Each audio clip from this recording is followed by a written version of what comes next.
Here, we get to see a brutal cutscene of Asgore desperately trying to piece together his past notes to prove all this information he has found out about the Dark Fountains, only to be met with the unfortunate fact that he can no longer read his notes. Asgore has lost his detective work, and it gets even harder to see when Flowery tries to interrupt him, and Asgore pushes him away while angry. And you know what character gets a special hidden interaction in this cutscene? Well, of course, it's Yellow. Howdy, howdy, howdy. Yeah, despite Asgore's prominence in this story, it's the flowers who really get the vast majority of the attention, the details, the secrets, and the special interactions. In this cutscene, you can make it so that Yellow doesn't show up just by doing things in a very specific order, and that order is not doing Yellow and Blue's section first. You can do their section first, and Yellow will be here all the same. Even if you don't do their section first, Yellow will be here. So how can you get Yellow out of this picture? Well, you can't go to the right side of the Flower Castle first. You have to go to the left side where you meet Yellow. As I said before, you can meet Yellow and Blue, and Yellow will still show up in Asgore's cutscene.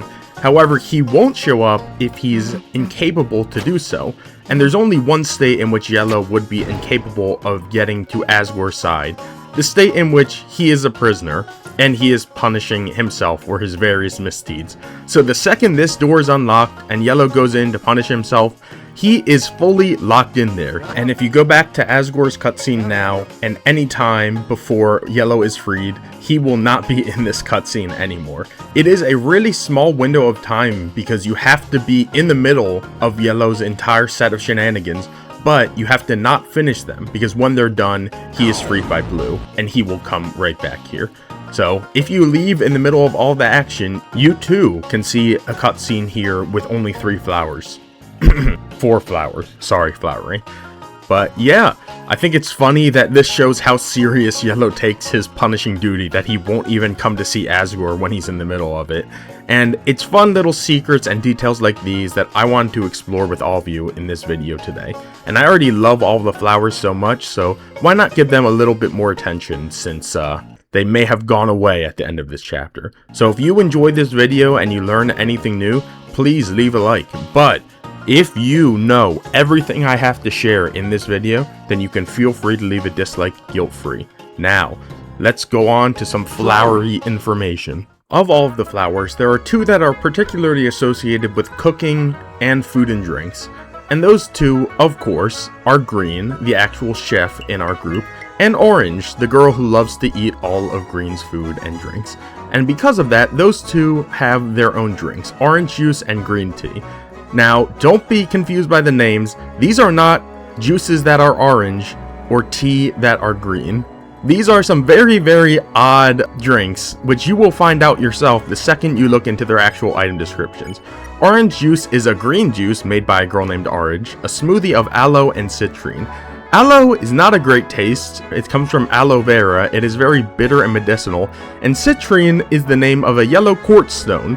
Now, maybe it could also be using the name citrine as associated with citrus, but then you have green tea, a sweet orange tea made with a strong flavor of cardadad, made by Green. What is cardadad?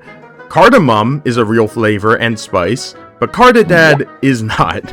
It is a made-up nonsense word that Toby Fox used in this game to make a pun on the fact that Green is not a cardamom, Green is a cardadad. So, we are getting official confirmation that in the relationship between Orange and Green, Green is the cardadad, where Orange is the cardamom. Phenomenal stuff, Mr. Fox. And another word we can add to our lexicon of words that aren't words found in video games. As we're talking about drinks, let's go over the 3 drinks you can buy with Flowery dollars: the Raw Moon, Fanta, and Flowery Soda. And you may have noticed already, but Raw Moon and Fanta have similar descriptions. One is blue and one is purple, but they both give you TP and 100 HP unless you like it more. And you can feed these drinks to pretty much everyone, but Raw Moon is obviously Chris's favorite, and Fanta is obviously Susie's. And this fact is even pointed out when you feed the Fanta to Rousey, because he thinks, but it's Susie's favorite. But the Flowery Soda only says embarrassingly white lactose flavor, said to be Rousey's favorite on the bottle, with no stats given. Now, Chris and Susie can drink this just fine. Susie will make fun of Rousey for it, but Rousey he will not drink the Flowery soda outside of battle. He'll just say, I'm not thirsty, because Flowery is Ralsei's biggest enemy at this point in the chapter. And basically, he will be a tsundere about it and refuse to accept the drink. But if you bring him into battle, he will suddenly have absolutely no qualms about drinking the Flowery soda, and it will heal him massively because he loves the flavor. And when I tried to give him the soda before, that was in a complete save file. Ralsei basically doesn't get over his Flowery hate until the absolute end of this chapter, which makes sense because Flowery does a lot more rage baiting than you may imagine. Heck, we don't even have to leave the cafe to see another example of Flowery rage baiting Ralsei just because he feels like he can. The drink dispenser. The first time you buy everything this drink dispenser has to offer, you may remember being sold My Secret for 10 flower dollars, the key to ideal happiness. Now this gives you the bromide, which has Flowery sitting on Ralsei's plushie, but we're not gonna buy it. And why would we spend $10 just to make fun of Ralsei, huh? Because it's funny, but it's besides the point for this video. Flowery wants you to take a look at this bromide so bad that if you don't spend the initial 10 flower dollars and come back, he will change the price to -1 flower dollar. And -1 flower dollar as a price works exactly as it sounds. If you buy it, you get given $1. Flowery wants you to see this image of him sitting on Ralsei in his clothes so badly that he is willing to pay you to do so. And hey, I'm an economical man. I will take this deal and show this right in Ralsei's face the second after I do it, because you know that's what he wants. He wants you and Ralsei to get a good glimpse of him sitting on his plush while wearing all of his clothing. Diabolical thing to do to someone, to be honest. And it's for actions like this that Ralsei will absolutely never choose to wear the Flowery scarf, which is a shame because this thing is broken. It's only ever possible to get Ralsei to equip the Flowery scarf with mods, but you can see his stats when you do, and you can see the difference between every other scarf in the game when you do. You get 60 or more than 60 in every stat, attack, magic, and defense. So it really goes to show that even though Flowery stat screens may seem insane and dumb and fake, they mean a lot when it comes to everyone but the knight. Ralsei just did 510 damage. Here's Ralsei attacking with a basic scarf, 112. Just a bit of difference there. And you know, when you have a 60 plus defense, you just take 1 damage from every attack in the game. There is no game left. Ralsei will never die. And of course, you cast any spell, he'll heal you to full. You'll be fine with that. But why would this matter if you can never do it without mods anyway? It matters because there's another scarf you can get from Flowery, the broken scarf, which is torn apart after he dies, torn to pieces in battle, revealing it was all for show. And the problem with this scarf is that Ralsei is willing to equip it, but we never get him back in our party after Flowery dies in this chapter. So it's a scarf we'll have for chapter 6, but you want to see what it looks like now when you manage to put it on him with mods. The scarf's description itself implies that it really won't be giving you anything. Flowery is dead, and all of his fake stats were for show. Ralsei will say, I'll wear it, and it appears like it doesn't give you any stats or any new abilities. If you put on the red scarf, Ralsei's basic scarf, it gives you the same amount of stats, which is to say 0. But really, this scarf proves that there was real strength to Flowery, beyond all of his bluster and beyond all of his fake stats. Because if you do something like attack with the Flowery scarf on, you'll notice it does 162 damage, and that's with a miss of a critical hit. We saw before that with just the red scarf on, Ralsei did only around 110 damage. So what's going on? Well, despite all of Flowery's bluster and fake stats, he's a lot more like Ralsei than you may have imagined. He too is hiding his true potential behind all of this fake puffed up nonsense. This broken scarf from Flowery gives you 12 attack, 3 defense, and 3 magic. Pretty good defense and magic stats, but the absolute highest attack stat that Ralsei can get from any scarf in the game. Flowery never needed to make fake stats and go around his role, because he was already plenty strong as who he was.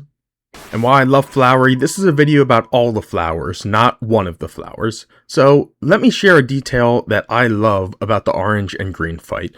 Most people who do this fight just end up beating it by spamming the get along act on orange 4 times in a row. And that's the easiest way to do it, that or doing it with green. But there's a lot of alternate paths this fight can take depending on who you choose to act on. Well, by a lot I mean 1. In this instance, I've acted 3 times on green and 1 time on orange. Orange still has so much mercy because whoever you act on, the other flower gets 20% mercy in their bar. And if you get along again on orange here, she'll just jump right into her mega attack. Pretty boring. You can do this same thing and act on green instead, so we've acted on green 4 times and orange once. And that'll lead to a slightly different cutscene where Rousei is prejudiced based on cheesecake, and then orange attacks us with her omega attack again. But did you know that if you do absolutely nothing but get along with green for the whole fight, that you will be faced with green's omega attack? Yeah, this may not be news to everyone, but it was certainly news to me when I first found out about it, because it is way less common for you to do nothing but spam green's get along for this whole fight. And if you do so, you're faced with a way harder attack, so you're not even getting anything out of it. It's way easier to face orange's omega, but I don't care about easy, I care about interesting, and I care about seeing new stuff. And I love seeing these frying pans again in combat after Undertale. You even get a different end cutscene, where everyone praises green's attack because we didn't get to see orange's omega attack. And of course, orange is sad about this, saying no one thought her attacks were cool. And then green gives the same flower crown and everything proceeds in the exact same way. So, like I said, probably isn't the biggest secret to everyone out there, especially compared to the other things I'm going over in this video, but I just have to give green some love. In a video about flowers, how can I not show off green's omega attack, huh? I was extremely excited after beating Pink for the first time, coming into this room and seeing 6 brand new pieces of equipment from all of the flowers in this chapter. There is a ton to talk about for the benefits and negatives of all of these pieces of equipment, and that could even be a whole video in the future, but that's not this video. This video, I just want to talk about Yellow's hat, which says spells are 20% stronger. That's an incredibly powerful effect because spells do so much in this game, offensively and defensively. And even more than that, this hat is just a good piece of equipment. It gives you +4 in every stat, attack, defense, and magic. The problem though is that it does not make all spells 20% more effective. That statement is a lie. It increases every healing spell. It does not increase Root Buster by 20%, and I found this out myself by experimenting with it in combat. So to begin with, I have 40 attack on Susie and 9 magic. And I don't have Yellow's hat on. At this point, I wanted to establish a baseline to see how much damage Root Buster does with these stats. 485. Root Buster also can do more damage if you press Z right before it hits the enemy, or right after casting, I don't remember, but it does 505. So 485 and 505. Now, exact same attack and magic stats, defense is slightly different, but that doesn't matter. This time we have Yellow's hat on, which says it makes spells 20% more effective. 20% more effective than 485 would be like 100 more damage, right? Something like that. Nope, instead we get 45 more damage. That is a less than 10% increase to the damage of Root Buster. And just to be fair, I also tried it again while pressing Z for the bonus damage, and I got even less added damage. That was 35 more damage than the 505 damage we had before. Now, pressing Z also has other variables, so I'm not going to rely on that fully. But what I've learned from this is that whatever the damage addition formula is for the yellow hat, it is not 20%. It is probably closer to 10. And that is just a massive shame for anyone who actually wants to use combat in this game. Oh well, Yellow was never that good at math anyway. Seth is one of my favorite flowers, and for how much they get kind of made fun of and treated as a bit of a punching bag throughout this entire chapter, they are genuinely smart. And that detail can be seen in the fight against Flowery more than I feel like anywhere else in the chapter. Because Seth actually knows how to utilize mechanics in this game, specifically the green bullet mechanic. If you've spent any time in Undertale or Deltarune, you know when you see a green bullet, you run right into it and you get healed. That has been the way every single green bullet has worked in these games so far. And perhaps I'm attributing too much to Seth and not enough to just game design principles. But Seth does say that they've improved their bullet pattern and then come out with a bullet pattern with no healing green bullets. Words, bullets, whatever you want to call them, that's what they are. You go into them and you get some TP, but no one gains any health from any of those green bullets. Yes, some green bullets barely give any HP as it is, but I don't remember many that give you none. And I'm a Deltarune fan. If I don't read heavily into special mechanics to add new depth to characters I like, then what am I here for, my dear viewers? Plus, I need to support Seth as much as possible, because the game sure doesn't. The game ignores Seth in every possible secret, and it's maddening. For example, when you fight Omega Flowery, the color of the sun in the background changes every time you hit him. It doesn't have any effect if you don't hit him, but the second you do, it changes to green, then to blue, then to orange, then to aqua, then to yellow, and then finally it resets, and it does the same loop over again. So, you're telling me that we can get a sun in the background of every single flower except for Seth. This isn't even random, and I just got unlucky, by the way. I tested this again, and the pattern of suns changing is consistent. Consistently, they just ignore the purple sun entirely, and Seth gets no representation in this fight of all the flowers. What is wrong with Mr. Fox and Flowery for ignoring Seth this way? I don't want to ignore the flowers or forget them when future chapters come and they're not around anymore. And that is why I'm happy that you can take a piece of one of the flowers with you into the light world. Only one though. The problem with most of the pieces of flower equipment is that they're either specific to Susie or Rousey, or they are secondary pieces of equipment. When you have armor on, like the Seth specs, it doesn't really come with you when you go to the light world. I believe the only armor Chris can ever have on is the bandage, so even if I have the green apron and Seth specs on, they won't come with me. The Aqua knife, however, by picking the Aqua knife, you are actually giving Aqua a chance to live on with Chris, because it is a weapon that Chris has, and as such, it transforms into the petal when coming into the light world. You can have one petal of Aqua's with you for every future chapter, and you can go and even see its description here if you equip a different weapon. 0 attack, a cyan colored petal. It's not a weapon, but it's nice. It is very nice. It's very funny to have a 0 attack weapon, but realistically, if we're running around swinging a blue petal at people, it's probably not going to be the most effective weapon in the world. But it doesn't need to be a weapon. So far, we haven't needed to use weapons in the overworld at all. It just needs to be a piece of Aqua and a piece of the flowers. Because other than that, we really aren't going to have anything from the flowers in the light world. We'll be able to continue to use the other equipment we get, but all that equipment falls into the ball of junk in the light world. It doesn't really let us see what the green apron turns into, Seth specs, the yellow hat. It doesn't let us see anything. All we will ever be able to see in the light world is this one cyan colored petal, which I'm happy that we can have at least something from our times in Asgore's flower shop.